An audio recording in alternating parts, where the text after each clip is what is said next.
오늘 말씀은 탄식의 이유, 이런 제목으로 제가 말씀을 선포하도록 하겠습니다. 이사야 63장 15절에서 19절의 본문으로 설교를 하겠습니다. 선지자 이사야가 기도하는 내용으로 이해하시면 됩니다. 자, 그런데 기도 내용이 어떻습니까? 보통 한 분이 기도하면 함께 기도하고 있는 회중들이 아멘 그렇게 말하면서 화답하지 않습니까? 그런데 오늘 본문을 함께 읽으면서 아멘이라는 고백이 나오셨나요? 아마 쉽지 않았을 겁니다. 잘 보시면 하나님께 따지고 있는 기도입니다. 게다가 그 강도가 보통이 아닙니다. 오늘 보면 17절을 보면 여호와여 돌아오시옵소서 이렇게 기도하고 있습니다. 자, 여기 나오는 돌아오다 이 단어를 히브리어로는 슈브라고 합니다. 돌아온다는 게 어떤 말일까요? 단순하게 직역하면 회개한다는 뜻입니다. 누가 누구에게 회개해라 명령을 해야 할까요? 하나님이 명령하시는 겁니다. 우리에게 명하시는 거죠.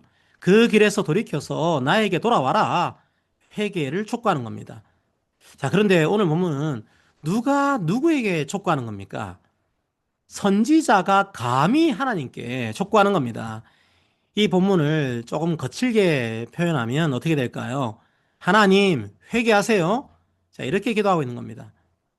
자, 당황스럽지 않으신가요? 만약 오늘날 교회에서 누가 대표 기도를 이렇게 했다 가정해 보십시오.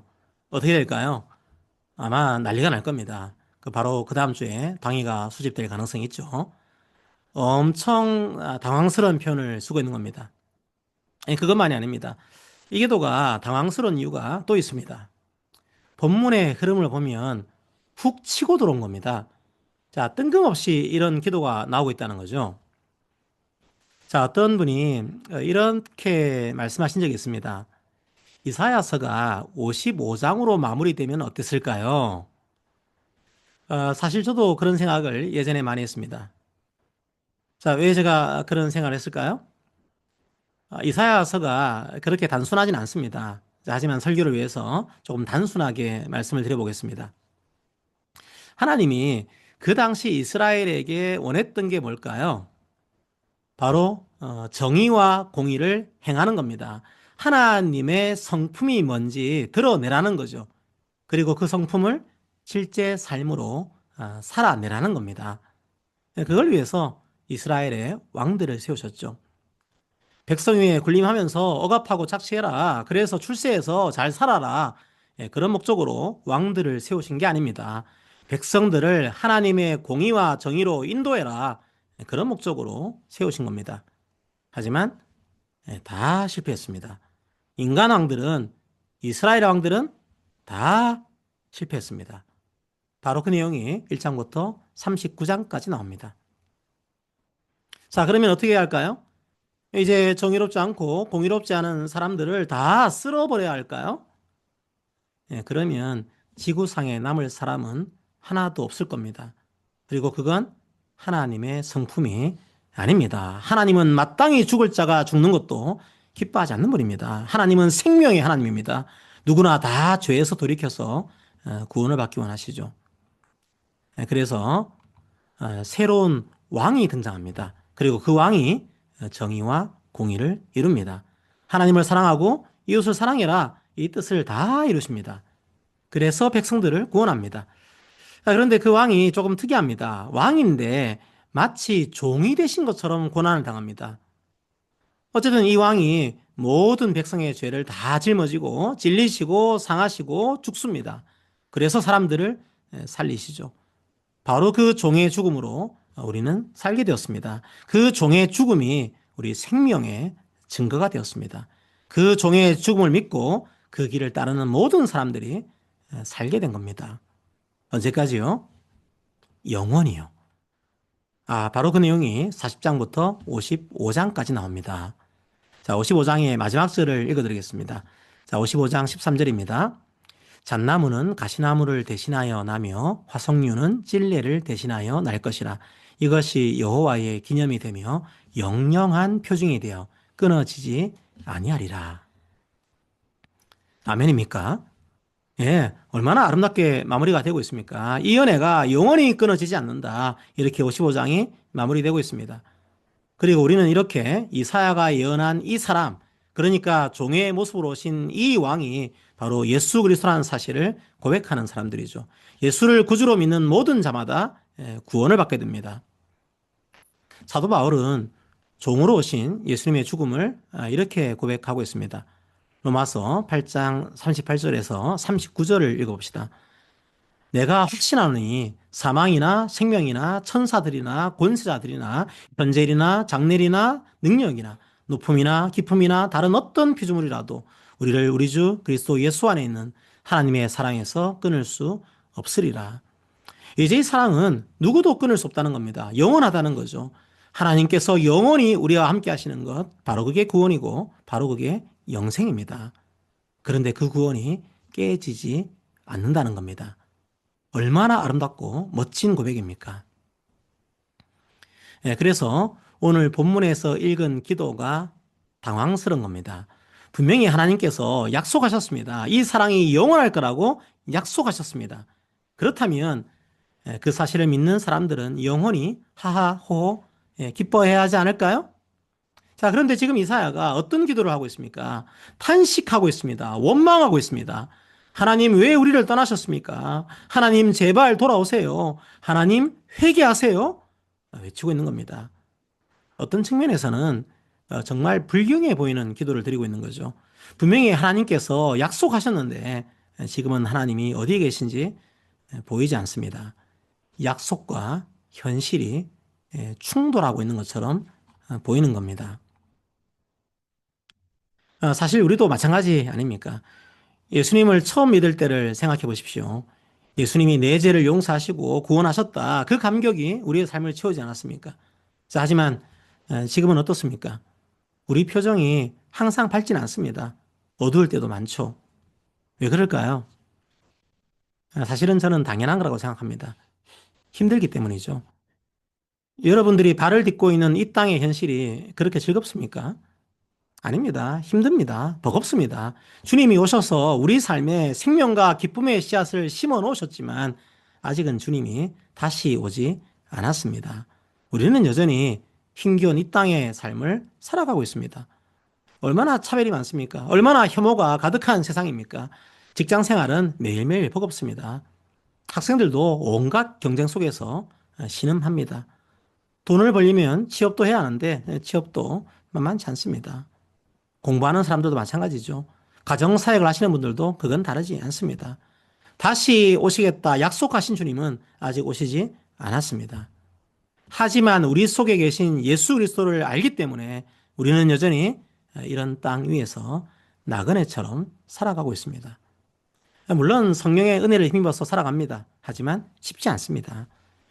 세상의 가치를 거슬러 살아가는 게 그렇게 쉽지 않습니다. 베드로가 우리를 나그네라고 했죠. 나그네가 영어로 어떻게 번역됐을까요? 그 NIV 영어 성경하고 그 킹 제임스 버전은 stranger라고 번역했습니다. NASB 성경은 한술 더 뜹니다. alien이라고 번역했습니다.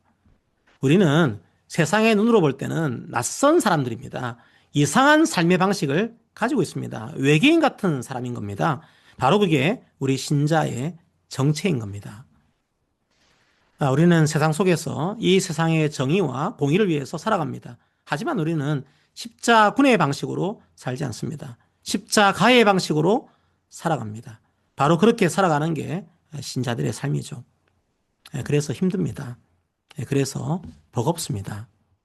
그래서 교회에서 표정이 어두운 성도들을 보면 정죄하지 마십시오. 그냥 위로해 주십시오. 얼마나 힘든 주간이었습니까? 자, 그런데 문제는 뭘까요?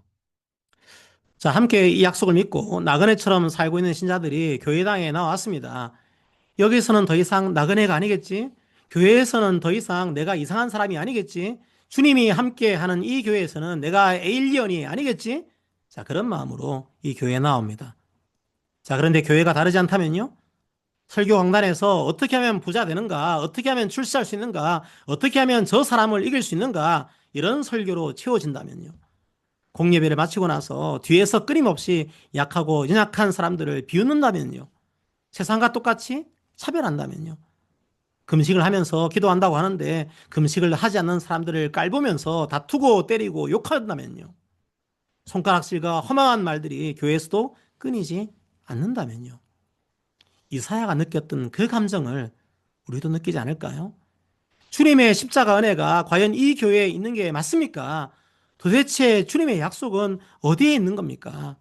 탄식하지 않을까요? 성도 여러분, 그런 교회를 보면서 오히려 탄식하지 않는 게 이상하지 않습니까? 성도 여러분, 탄식을 정죄하지 마십시오.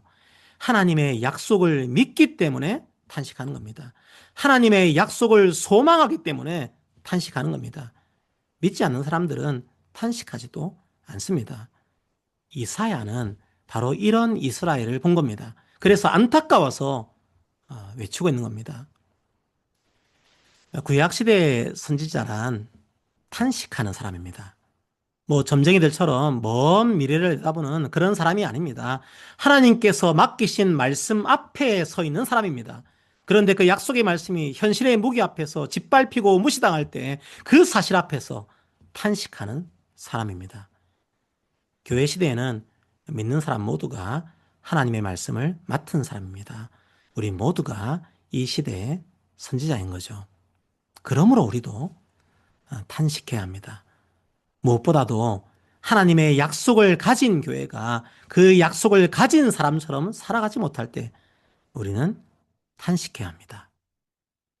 자, 그런데 주의하십시오. 이 탄식이 탄식으로 끝나서는 안 됩니다. 탄식의 목적이 탄식이 아닌 거죠. 이사야의 탄식을 조금 더 살펴봅시다. 제가 이사야 63장 16절에서 두 가지의 충격적인 사실을 말씀드리겠습니다. 우선 아브라함이 우리를 모른다. 이사야가 그렇게 말합니다. 자, 아브라함이 누굽니까? 바로 이스라엘의 믿음의 조상입니다. 자기들의 아버지인 거죠. 그런데 자기들의 아버지가 아들인 이스라엘을 모른다. 그렇게 말하고 있는 겁니다. 바로 그게 이사야가 탄식한 이유 중에 하나입니다. 그런데 왜 이런 말을 한 걸까요? 육신의 아버지 아브라함은 한계가 있다. 이제 하나님이 우리의 아버지가 되신다. 그걸 말하려고 하는 게 주된 목적이 아닙니다. 물론 맞는 말이지만 그게 이 구절의 핵심이 아닙니다. 아브라함을 폄하하기 위한 표현이 아닌 거죠. 아버지 아브라함이 자녀인 우리를 모른다. 그게 이사야 선지자는 너무 슬펐던 겁니다. 그렇다면 왜 아브라함이 자녀인 이스라엘을 모른다? 그렇게 말하고 있는 걸까요? 이사야서는 전체가 거대한 수미상관의 구조로 되어 있습니다. 앞과 뒤가 연결되어 있는 거죠. 이사야 1장은 이사야 63장과 연결되어 있습니다. 이 탄식의 실마리는 1장에서 찾을 수 있습니다. 자, 1장 9절과 10절을 읽어드리겠습니다. 만군의 여호와께서 우리를 위하여 생존자를 조금 남겨두지 아니하셨다면 우리가 소돔 같고 고모라 같았으리로다. 너희 소돔의 관원들아 여호와의 말씀을 들을지어다. 너희 고모라의 백성아 우리 하나님의 법에 귀를 기울일지어다. 어떻습니까? 아브라함과 연관된 도시가 보일 겁니다. 바로 소돔과 고모라입니다. 하나님께서 아브라함을 선택하신 이유가 뭘까요? 소돔과 고모라처럼 살지 말라는 겁니다. 다르게 살라는 겁니다. 어떻게 해요? 창세기를 보면 소돔과 고모라하고 다르게 산다는 게 어떤 의미인지 나옵니다. 창세기 18장 19절을 읽어봅시다. 내가 그로 그 자식과 권속에게 명하여 여호와의 도를 지켜 의와 공도를 행하게 하려고 그를 택하였나니 이는 나 여호와가 아브라함에게 대하여 말한 일을 이루려 함이라. 하나님께서 아브라함을 택하신 이유가 뭡니까? 하나님의 정의와 하나님의 공의를 행하도록 하기 위해서입니다. 아브라함의 후손들에게 바로 그런 공동체를 원하신 거죠. 정의와 공의가 가득한 공동체를 원하신 겁니다. 하지만 이스라엘이 어떻습니까? 소돔하고 똑같다는 겁니다. 고모라하고 똑같다는 겁니다. 소돔과 고모라가 어떻게 했다는 겁니까? 이사야서 1장 15절 이유를 보면 나옵니다. 이스라엘은 제물을 드렸습니다. 하지만 그 손에는 피가 가득했습니다. 아마도 이스라엘은 제사만 드리면 된다, 그렇게 생각했을 겁니다. 하지만 하나님은 형식적인 제사를 기뻐하지 않습니다. 죄 없는 자의 피로 가득한 손을 가지고 예배의 자리에 나왔습니다. 바로 그게 소돔과 고모라의 삶의 방식이었습니다. 1장 16절과 17절에도 그런 삶이 나옵니다. 이스라엘은 학대받는 자, 고아, 과부를 도와주고 신원하며 변호해야 했습니다. 바로 그게 아브라함의 후손들이 해야 할 일입니다. 그렇게 할 때 아브라함의 후손이라는 게 증명됩니다. 아무리 안식일을 준수하고 금식을 한다고 하더라도 이웃을 향한 포악으로 그들의 삶이 채워진다면 어떻게 아브라함의 자손이라고 할 수 있겠습니까? 이스라엘은 아버지인 아브라함도 알지 못하는 그런 자녀가 돼버린 겁니다. 그건 오늘날의 영적 이스라엘인 교회도 마찬가지입니다. 우리가 예수님의 제자라는 걸 어떻게 증명할 수 있습니까? 주의 이름을 외치면 됩니까?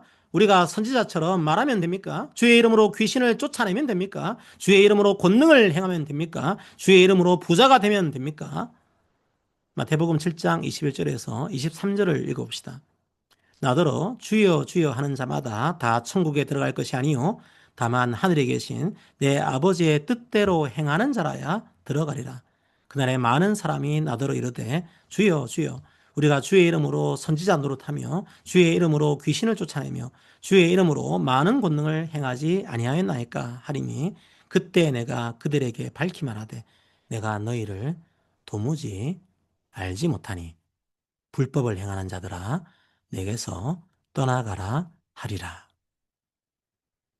성도 여러분, 이스라엘은 종교 생활만 하면 된다고 생각했습니다. 제사만 드리면 된다 생각했습니다. 금식만 하면 된다 생각했습니다. 우리도 그렇게 생각하지 않습니까? 주일에 예배만 드리면 된다. 기도만 하면 된다. 헌금만 바치면 된다. 물론 그런 예전들이 필요합니다. 하지만 그 속에 하나님의 뜻이 사라진다면 믿는 자들이라도 적어도 그 순간만큼은 하나님의 임재를 경험할 수 없게 됩니다. 이사야는 하나님의 약속을 알고 있는 이스라엘이 이런 삶을 살고 있다는 것, 그게 너무 슬펐던 거죠. 약속을 받은 공동체 현실이 너무 슬펐던 거죠. 그래서 이사야는 이제 그 화살을 하나님께 돌립니다. 정말로 불경스러운 게도 아닙니까?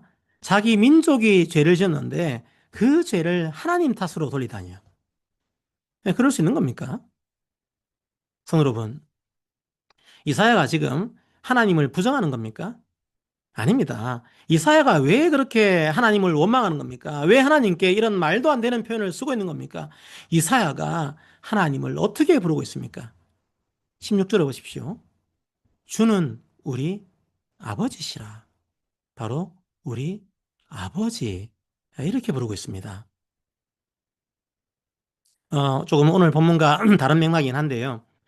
저는 대학 4학년 때 아버지께서 하나님의 부름을 받았습니다. 철도 덜 들었는데, 이제 내가 이 가정의 가장이 되었구나. 그런 무게가 저를 눌렀습니다. 하나님을 원망했습니다. 불평했습니다. 홀로 남은 어머니를 어떻게 섬겨야 할지 걱정도 됐습니다. 바로 그때 습관처럼 기도했던 말이 깊숙하게 제 삶에 들어왔습니다. 아버지라는 표현입니다. 예전에는 그냥 아무 생각 없이 하늘에 계신 우리 아버지여 주문처럼 말했습니다. 하지만 아버지께서 돌아가시고 그 아버지라는 말이 가진 힘이 느껴졌습니다. 너무 힘들 때는 기도도 안 나올 때가 있습니다. 기도가 안 될 때 저는 그냥 아버지 이렇게 말합니다. 그냥 한마디의 외침일 뿐입니다. 그 한마디에 어떤 의미가 담겨 있을까요? 저는 아무것도 모르겠어요. 이 문제 앞에서 어떻게 기도해야 할지도 모르겠어요. 아버지, 아버지, 제발 도와주세요. 이런 의미가 그 한마디의 부름에 들어가 있는 거죠. 물론 우리는 기도할 때 기도의 내용을 점검할 필요가 있습니다. 하지만 지나치게 자기 검열을 하지 않았으면 좋겠습니다. 우리는 기도할 때 도덕 교과서를 읽는 게 아닙니다. 아버지와 대화하고 있는 거죠. 때로는 불평하기도 하고 원망하기도 합니다. 아버지니까요. 직장 상사가 아니니까요. 이사야도 그런 것 아니었을까요? 이스라엘의 죄는 더 이상 해결할 수 없습니다. 심지어 아브라함도 못 알아보는 정도가 되었습니다.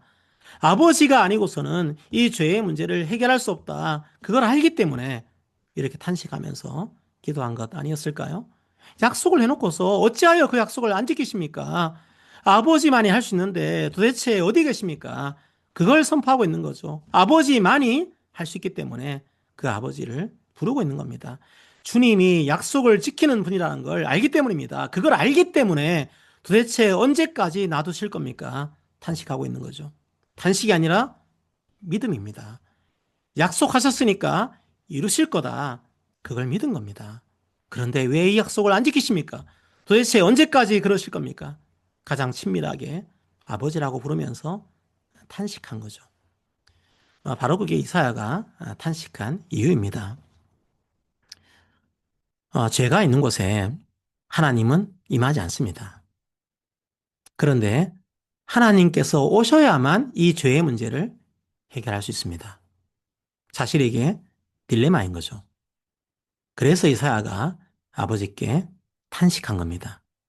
그리고 그 탄식을 하나님은 외면하지 않습니다. 이사야 65장과 66장을 통해서 응답해 주십니다. 그리고 우리는 그 탄식의 결과를 알고 있습니다. 이제 성탄절이 얼마 남지 않았습니다. 이사야의 탄식에 응답하신 것을 기념하는 날입니다. 성자 예수님께서 친히 이 땅에 오셔서 그 답이 되어 주셨습니다. 우리의 힘으로는 해결할 수 없는 죄의 문제를 해결하셨습니다. 그래서 우리의 삶에 임하셨습니다. 성도 여러분, 우리는 이 시간에 이사야의 탄식을 들었습니다. 아버지 아브라함도 알아보지 못할 정도로 무너져버린 이스라엘 앞에서 이사야는 탄식했습니다. 그 죄악의 무게를 없애고 영원한 기쁨을 주시겠다 약속하신 하나님 아버지는 어디에 계시는 겁니까? 이사야는 그렇게 탄식했습니다. 그리고 완전하신 하나님이신 예수님께서 완전한 인간으로 이 땅에 오셨습니다. 그래서 죄의 노예가 되어 있던 사람들을 십자가의 피로 구원하셨습니다. 그래서 그 탄식에 응답하셨습니다. 성도 여러분, 교회는 이 시대의 영적 이스라엘입니다. 우리는 이사야가 부르짖은 탄식을 하나님께서 어떻게 이루셨는지 보여주는 증거입니다. 하지만 또 하나 기억해야 할 사실이 있습니다. 아직 이 탄식이 끝나지 않았다는 겁니다. 바울은 자연세계의 온갖 피조물들도 탄식하고 있다고 말합니다. 주님 다시 오실 때까지 우리는 여전히 나그네와 같이 이 땅의 삶을 살아내야 합니다. 교회는 이런 땅 위에서 주님의 공의와 정의를 드러내기 위해서 선택하신 주의 몸이요, 주의 자녀입니다. 말로 하는 것만 선포하는 것이 아닙니다. 우리의 삶으로 하는 것도 선포입니다. 우리는 삶으로 우리 주 예수 그리스도를 선포해야 합니다. 그런데 교회가 이 현실의 무기 앞에서 이 공의와 정의를 버리고 산다면요, 지금도 우리는 탄식하며 기도해야 합니다. 물론 이제는 이사야의 시대와는 다릅니다. 우리는 돌판에 율법을 새긴 자들이 아닙니다. 우리는 마음판에 율법을 새긴 자들입니다. 이제 주 우리 아버지의 사랑에서 끊을 자는 아무도 없습니다. 그러므로 탄식이 좌절로 끝나서는 안 됩니다. 주의 약속을 소망하기 때문에 탄식하는 거죠. 우리에게 탄식이란 소망의 쌍둥이입니다. 바다와도 같은 세상이 우리에게 밀려들 때 무너지지 않을지라도 희미해질 수 있습니다. 그때마다 탄식합시다. 주의 공의와 정의가 소돔과 고모라처럼 교회에서 희미해질 때마다 우리 공동체가 이 공의를 행할 수 있도록 기도합시다. 무엇보다 이제는 주님의 십자가 은혜로 주님께서 영원히 우리와 함께 계시다는 사실을 우리가 다시 기억하게 해달라고 기도합시다. 물론 녹록하지 않습니다. 두려울 때도 있습니다. 하지만 이제 주님께서 우리와 함께 하십니다. 그러므로 주님의 십자가 공로를 힘입어서 주께서 원하시는 사랑의 삶을 살게 해주세요. 기도합시다. 탄식하며 기도합시다. 그렇게 탄식하며 기도할 때 우리와 함께 계시는 성령 하나님께서 우리의 기도를 들으시고 우리 공동체의 삶에서 가장 선한 방법으로 응답하실 것입니다. 그 은혜가 교회에 가득하기를 축복합니다. 아멘.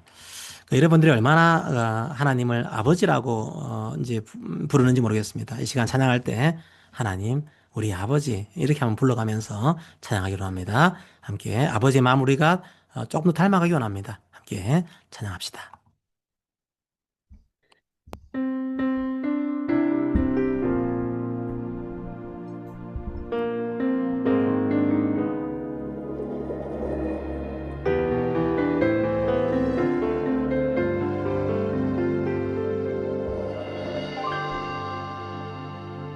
아버지 당신의 마음이 있는 곳에 나의 마음이 있기를 원해요. 아버지 당신의 눈물이 고인 곳에 나의 눈물이 고이길 원해요. 아버지 당신이 바라보는 영혼에게 나의 두 눈이 향하기 원해요. 아버지 당신이 울고 있는 어두운 땅에 나의 두 발이 향하기 원해요. 나의 마음이 아버지의 마음 알아. 내 모든 뜻 아버지의 뜻이 될 수 있기를 나의 온몸이 아버지의 마음 알아. 내 모든 삶 당신의 삶 되기를.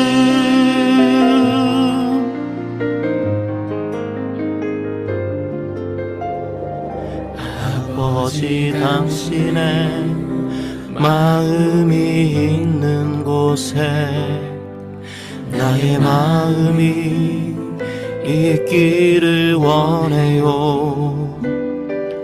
아버지 당신의 눈물이 고인 곳에 나의 눈물이 고이길 원해요. 아버지 당신이 바라보는 영혼에게 나의 두 눈이 향하길 원해요. 아버지 당신이 울고 있는 어두운 땅에 나의 두 발이 향하길 원해요. 나의 마음이 아버지의 마음 알아. 내 모든 뜻 아버지의 뜻이 될 수 있기를 나의 온몸이 아버지의 마음 알아. 내 모든 삶 당신의 삶 되기를. 나의 마음이 아버지의 마음 알아. 내 모든 뜻 아버지의 뜻이 될 수 있기를 나의 온몸이 아버지의 마음 알아. 내 모든 삶 당신의 삶 되기를. 내 모든 삶 당신의 삶 되기를.